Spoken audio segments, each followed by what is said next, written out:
அடுத்ததா நாம இன்னொன்னுத்துக்கு வருவோம். எதிரி யாருன்னு தெரிஞ்சுதான் எதிர்ப்போம். எப்படி? அப்ப உங்களுக்கு பாஜக எதிரி இல்லையா? பாஜக எதிரி இல்லையா? திமுக மட்டும்தான் எதிரியா? நீ திமுகவை எதிருங்க, நியாயம்தான், எதிருங்க, ஓகே, உங்க அரசியல் எதிரின்னு சொல்லிட்டீங்க. கொள்கை எதிரி எதிர்க்க மாட்டீங்களே, ஏன் கொள்கை எதிரி உங்களுக்கு இதுவே இல்லையா?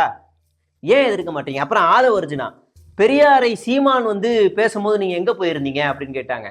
பெரியாரை சீமான் தவறுதலா பேசும்போது திமுக சார்பிலிருந்து வழக்குகள் தொடரப்பட்டது. தீகாவிலிருந்தும் வழக்குகள் தொடரப்பட்டது. தீகாவிலிருந்து சீமானுடைய வீடுகள் முற்றுகையிடப்பட்டது.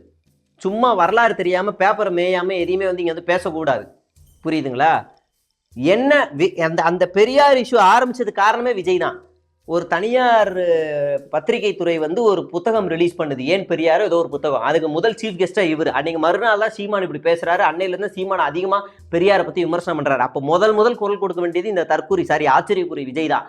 பெரியாரை பத்தி ஒருத்தர் கேவலமா பேசுறாரு, பெரியாரை கொள்கை தலைவரா வச்சிருக்க விஜய் கடைசி வரைக்கும் வார்த்தையே விடாதவர்னா அரசியல் கனெக்ட் இல்லாத ஒரு நபர் இவர் மட்டும்தான். அதை ஒரு நட கேட்கணும். விஜய் என்ன கிழிச்சுட்டு நட்டுனாரா அப்படின்னு நம்ம கேட்டுடலாம். கூச்சப்படாம கோபமாவே கேட்டலாம்.